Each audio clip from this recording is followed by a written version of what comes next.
TWR Монгол байгууллагын найдвар доторх эмэгтэйчүүд хөтөлбөр танд хүрч байна. Бид бол Бурхны сайн мэдээ болон Есүс Христийн найдварыг түгээж буй найдвар доторх эмэгтэйчүүд.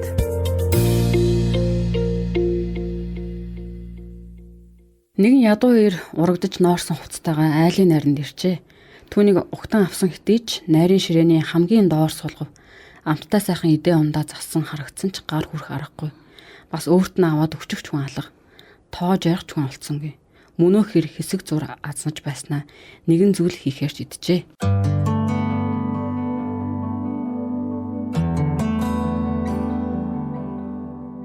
Сайн бацгаана уу? Найдвар доторх эмэгтэйчүүд хөтөлбөртөө тавтай марил. Сайн уу жимсэ? Сайн чи сайн уу гэрлээ? Би сайн. Чи сайн уу? Би нэг энэ нэвтрүүлгээ эхлэхээс өмнө өөртөө тохиолдсон нэгэн бяцхан түүхийг хуваалцахыг хүслээ. За. Энэ явдал яг намайг бага байхад нэлээ олон жилийн өмнө болсон. Намайг 10 жил сурдаг байхад би сургуулаа тараад захын хажуугаар явж байтал ангийнхаа нэг охинтой таардаг байхгүй юу? Тэгээ тэр охин маань гинтл хэрлэнд юу тохиолдсныг чи сонссноо гэл айгүй юм ноцтой царай гаргаад надаас асуусан. Тэгээд би гайхаад юу болсон гэд гайхаад асуусан чи ангийн хөхт маань цаадах чинь аймаа оролцох чи гэд пал хийдэл хэлдэг. Бүр ингээд цэрт хийдэл. Харин яг энэ мэдээг сонсоод яг хэрлэнгийн тухай бодоход хэрлэн маань хэд удаа яг аймаа орлохоор оролдож ирсэн. Тэгээ яг энэ үед нь ойр тойрных нь хамаатан садан багш найз нөхд нь ер нь туслагыг айгүй хичээгээд яг энэ аймаа орлох байдлаас нь жоохон холдуулахыг айгүй хичээж тусалж ирсэн байхгүй юу. Тэгээд айгүй хүмүүс л хэрэндээ л туслаад байсан. Яг энэ үед харин бид нар хоцорсон байснаа яг энэ үед мэдсэн. Ястай амар бас амар тийм харамсмаар сэтгэл эмзэглүүлмээр ийм мэдээг гинт сонсчлаа. Тийм ээ те ёо. Бас яг ингэ сонссон ч бас амар нүг яачлаа. Бас аюун харамсаж ин залуудаа жоохон доо гэсэн үг байна шүү дээ тий. Тэгээд үнэхээр ойлгоход бас ер нь аюу хэцүү юм а тий. Ер нь одоо ингээд амиа хорлох үзэгдэл бас маш их болоод байгаа юм шиг ер нь санагдаад байгаа. Ингээ энэ тэмдэл одоо тэр амиа хорлцсон гин эндгцэн гин гэсэн шум яриа аюу сонсогддог болсон байлээ. Харин тий нийгэм өөрчлөгдөх хэрээр хүмүүс айгүйх амиа орлоод ах шиг байна. Тэгээ хүн ер нь амиа хорлох тухай бодоод ирэхээр ирээдүйд яг түүнийг аз жаргалтай олон зүйлс хүлээж байгаа гэдгийг ер нь яг тэр хүлээж байгаа олон зүйлсийг үзэх бүх боломжоо ер нь алдсан юм шиг надад санагдаад байдаг байхгүй юу? Одоо жишээлбэл би хэрлэн эргээд бодохоор яг ирээдүйд ямар сайн ээж болоод ямар сайхан хүүхдүүдтэй ямар сайхан ажил мэргэжилтэй тий ямар сайхан явах байсан болоо яг энэ боломжуудаа алдчих чээ гэж ер нь боддөө. Тэгээд яг амиа орлсон тэр хүн маань хизээч гэрлэхгүй хүүхэд ерөөсөө төрүүлэхгүй тий хизээч дэлхийн сайхан гайхалтай газруудаараа аялж чадахгүй бас өөртөө таалагддаг олон ажлуудыг хийж чадахгүй сонирхолтой зүйлсээ хийж чадахгүй тэгээ бүр цаашлах юм бол өөртөө зориулж төлөвлөсөн Бурхны тэр бүх сайн сайхан зүйлийг хүлээж авч чадахгүй болцсон тий тэгээд юм шиг санагдаад байдаг байхгүй юу тэгээ сонсогч таач гэсэн хин нэгэн маань бас хэцүү яг таны хажууд хин нэгэн маань бас хэцүү ийм байдалтай байгаа юм шүү дээ хэрвээ тийм байгаа бол та бидэнтэй хамт байгаарай. Өнөөдрийн хуваалцах бидний сэдэв маань танд тусална гэж найдаж байна.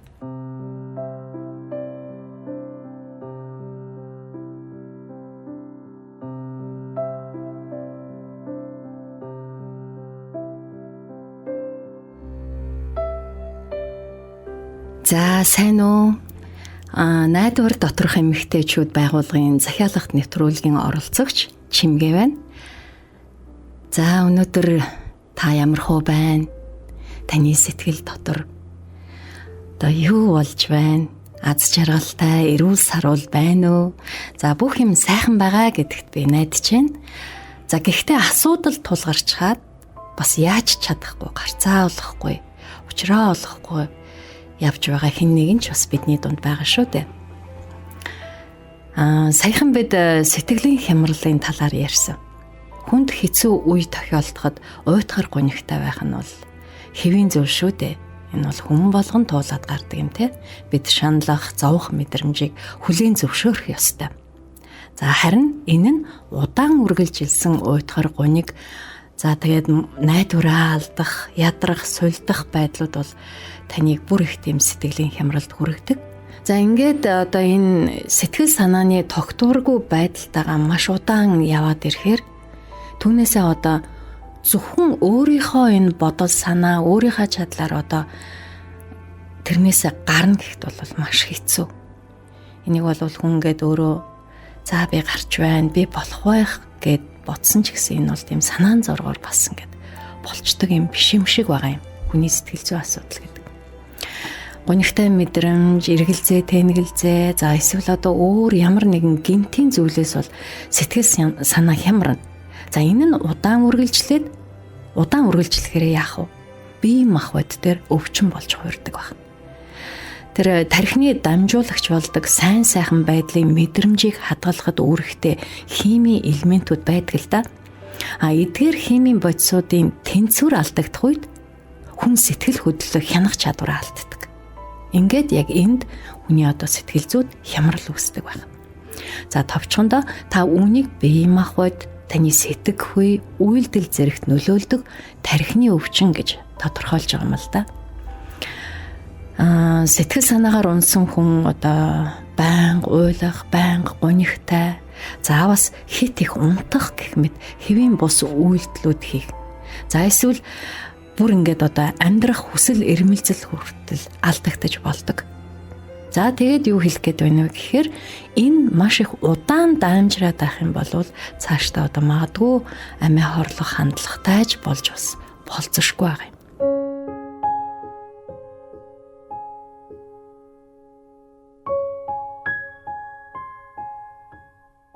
Би ч бас амиа хорлох бодолтой байсан.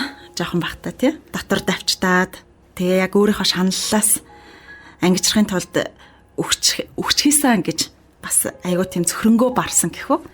Тийм бодлоод айгүйх орж ирдэг гэсэн. Бас би бүр өхмөр байна гэд нөгөө бурхнаас айгүйх гуйж исэн гэж боддоо. Тэгээд яг амиа хорлцохоогүй дээ өнөөдөр яг эргээд харахтаа маш их баярлдаг. Тэгээд яагаад гэх юм бол амьдрал өөрөө бурхны бэлэг юм байна лээ шүү дээ. Гэхдээ яг үннийг хэлэхэд их ядраад бас санаа их зовхороо аимшигтай бодлооттойгоо тэмцсээр л яг ялан дийлдэг тий. Ялан дийлээд байгаас үл. Хэрв танд ч гэсэн яг ингэж санагдаж байгаа бол та үргэлжлүүлэн бид хоёртай хамт байгаарай гэж хүсэж байна. Тэгээ бас сонсогч танаас би бас хэдэн асуулт асуухыг хүсэж байна. Яг эдгээр асуултуудад сонсогч та яг өөртөө шудраг хандаад яг өөртөө хариулж үзээрэй гэж хүсэж байна. За эхний асуулт нь та хизээ нэгэн цагт өөрийгөө хөнөөх талаар бодож байсан уу? Хоёр дахь асуулт нь амьдралын олон асуудлуудыг нэг мөсөн дуусгая гэж таны толгойд тийм бодол төрж байсан уу? Гуравт нь та үүнийг хийх цагаа тогтоосон уу? Дөрөвт нь яг та амиа хорлоход ашиглах зүйл яг одоо танд байгаа юу?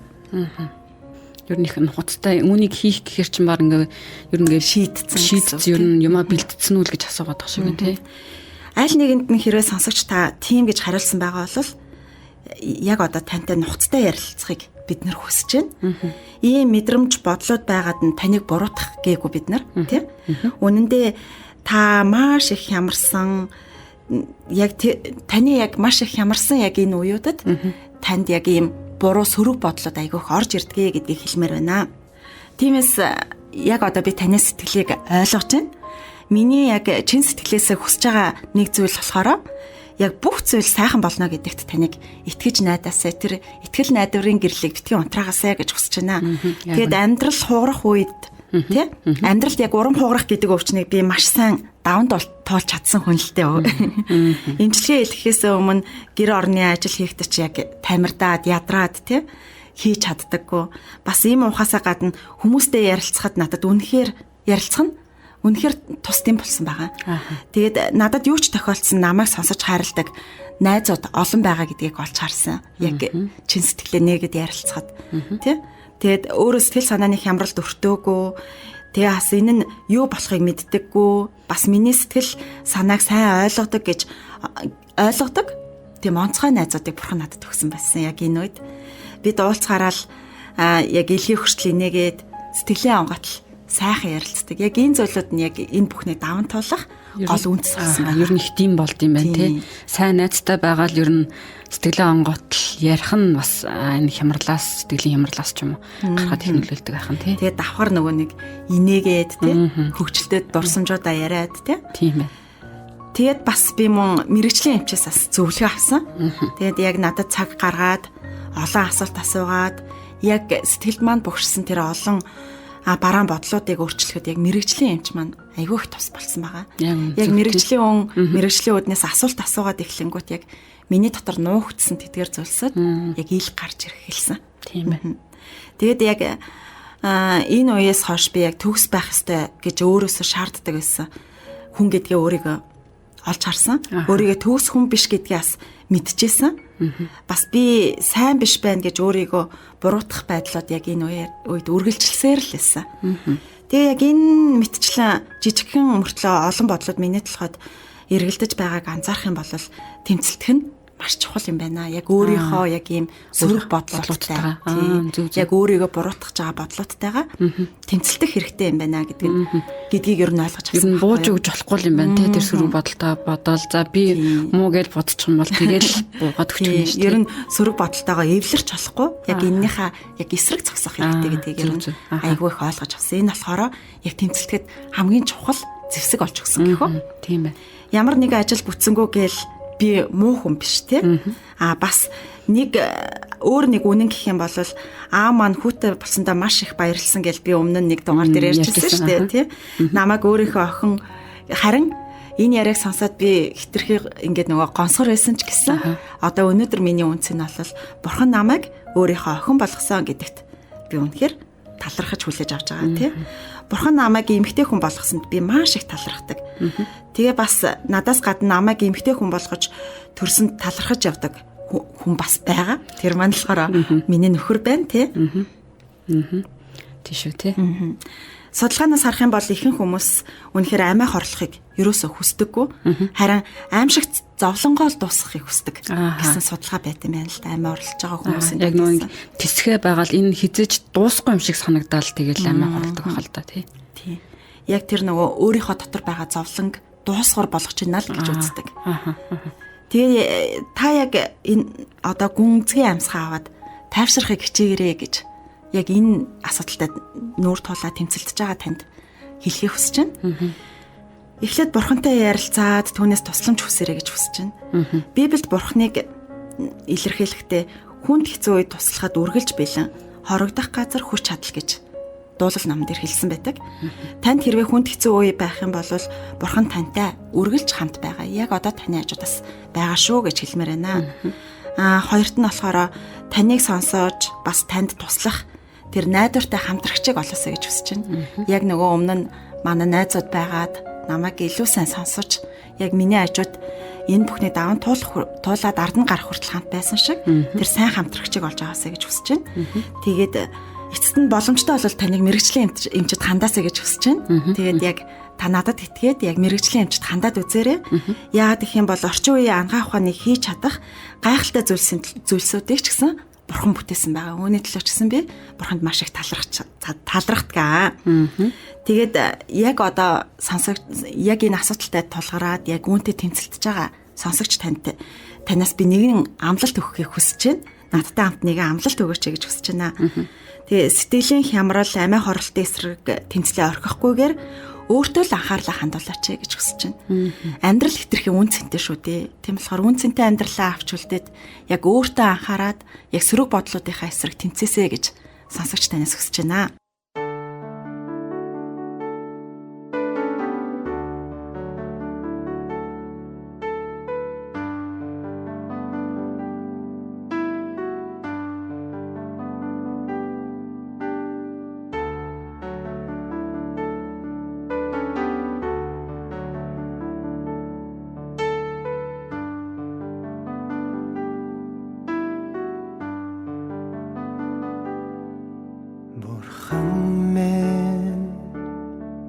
Та өөрийн хараараа миний амьдралыг өөрчлөөч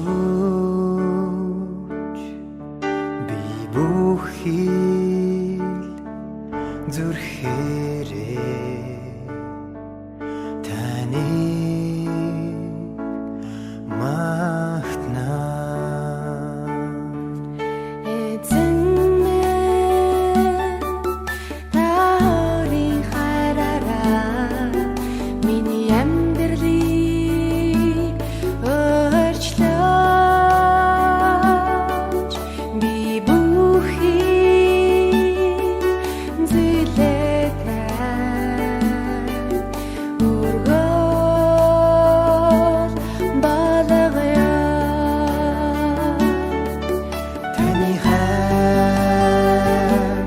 надад ирэхээр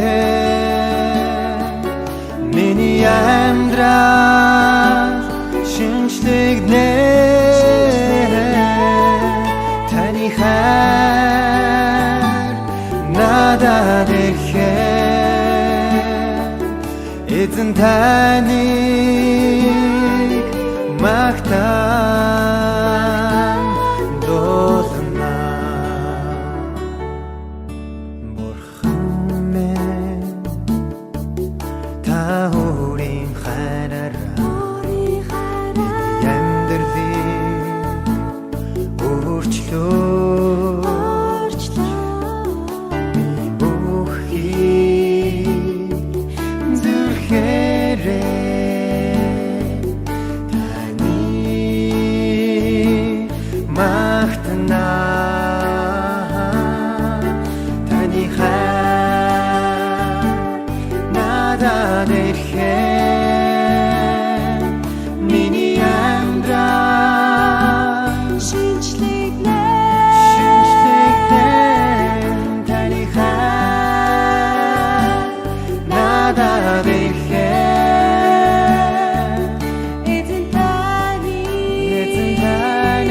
магтаан дуулна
Найдвар доторх эмэгтэйчүүд хөтөлбөр маань үргэлжилж байна. Тэгээд өдөр бүр сэтгэлийн зовлон, боломжгүй сорилт, тэрч байтугай уу гашуутай тулгарвал сэтгэлээр унах нь маш амархан байдаг. Тэгээд ийм нөхцөл байдалтай амьдрах нь үн цэнтэй гэж юу? Та юу гэж бодож байна? Тэгээд энэ удаад зочин маань бидэнтэй бас өөрийн бодлоо хуваалцахаар ирсэн байна.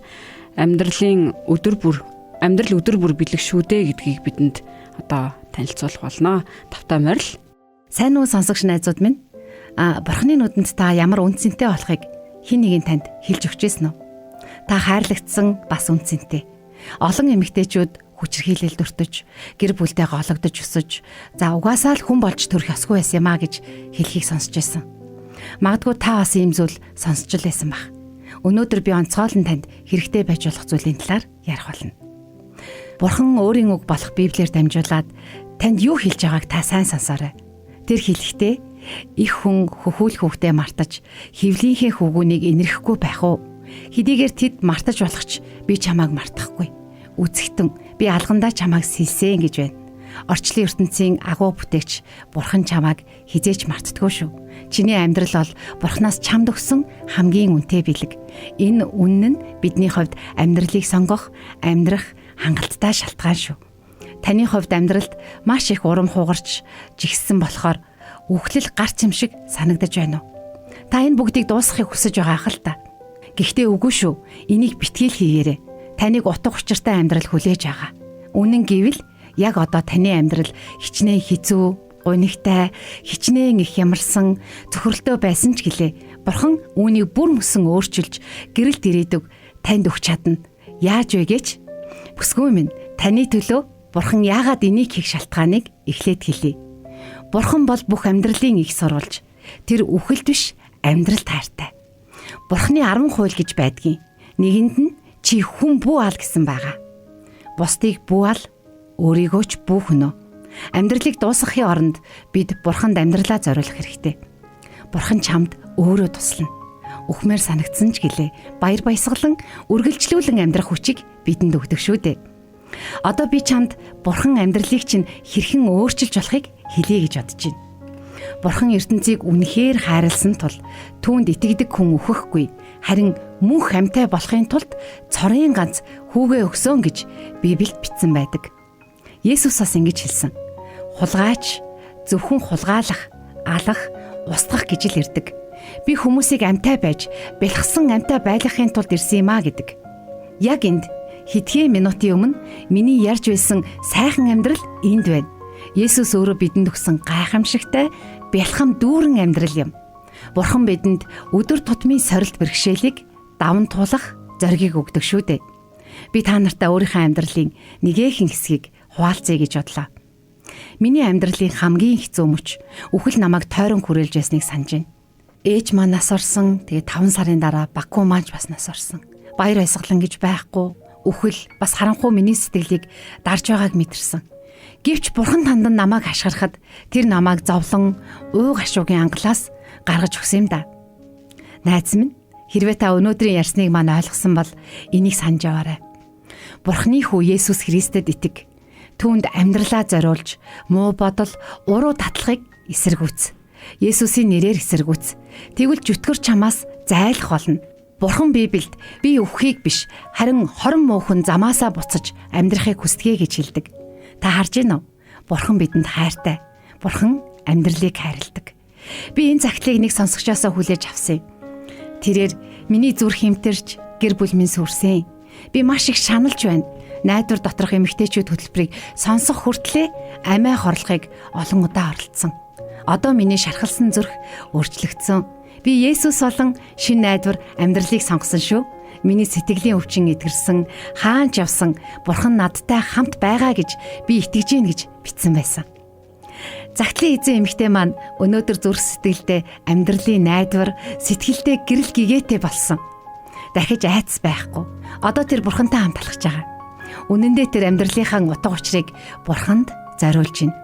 Эрхэм найз минь, хэрвээ таны амьдрал маш их найдваргүй юм шиг болж байгаа бол, зовлонгоо төвчж чадахгүй, амиа хорлох бодолтой тэмцэж байгаа бол Есүсийн хэлсэн эдгээр үгсийг заавал санаарай. Эцэж туйлдсан, хүнд дарамт үүрсэн хүмүүсээ над руу ир. Би та нарт амралт өгөх болно гэж. За гим нүглээ уучлахыг Бурханаас гуйж, эзэн Есүс Христийг аврагч гэж итгэж, чөтгөрийг заавал эсэргүүцээрэй. Та цаашид ганцаараа зовлон зүдгүүр цөхрлийг туулах бас давах ёсгүй шүү. Есүс танд туслах болно. Тэр амлалтаа биелүүлэх болно. Чамайг дааж чадхааргүй, сорилтод оруулахгүй гэдэгт итгээрэй. Та өнөөдөр Есүстэй хамт амьдрах замыг сонгох уу? Би таныг тэгнэ гэдэгт итгэж найдаж байгаа шүү. Тиймээс хамтдаа залбирцгаая.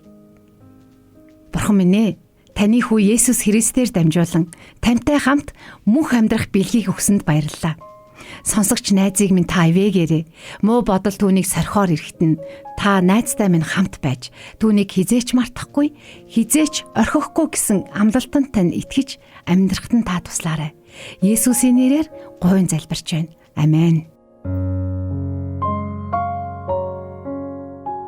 Найдвар доторх эмэгтэйчүүд хөтөлбөр маань итгэл найдвар байхгүй бол энэ ертөнц ямар байх байсан бэ гэдэг асуултыг одоо үргэлжлүүлэн асууж байна. Тэгээд та Марлагийн маань ярьсныг ойлгож бурхан танд найдах шинэ итгэл найдварыг өгсөн гэдэгт итгэлтэй байна. Тэгээд та бидэнтэй амьдралын талаар ярилцах эсвэл ямар нэгэн асуулт байвал бидэнтэй холбогдоорой. Тэгээд бид таны асуулт, таны асуудлыг цаг гарган сонсохыг хүсэж байна.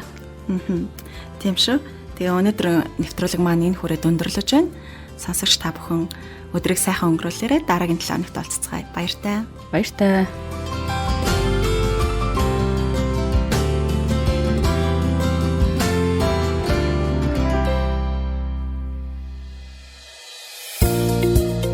Та TWR Монгол байгууллагын найдвар доторх эмэгтэйчүүд хөтөлбөрийг хүлээн авч сонслоо. Та бидэнтэй холбогдохыг хүсвэл TWR Women of Hope Mongolia Instagram болон Facebook пэйж хуудасаар мөн 9070751 дугаараар холбогдоорой. Нэвтрүүлэгтэй холбоотой таны санал сэтгэлийг бид хүлээн авахдаа баяртай байх болно.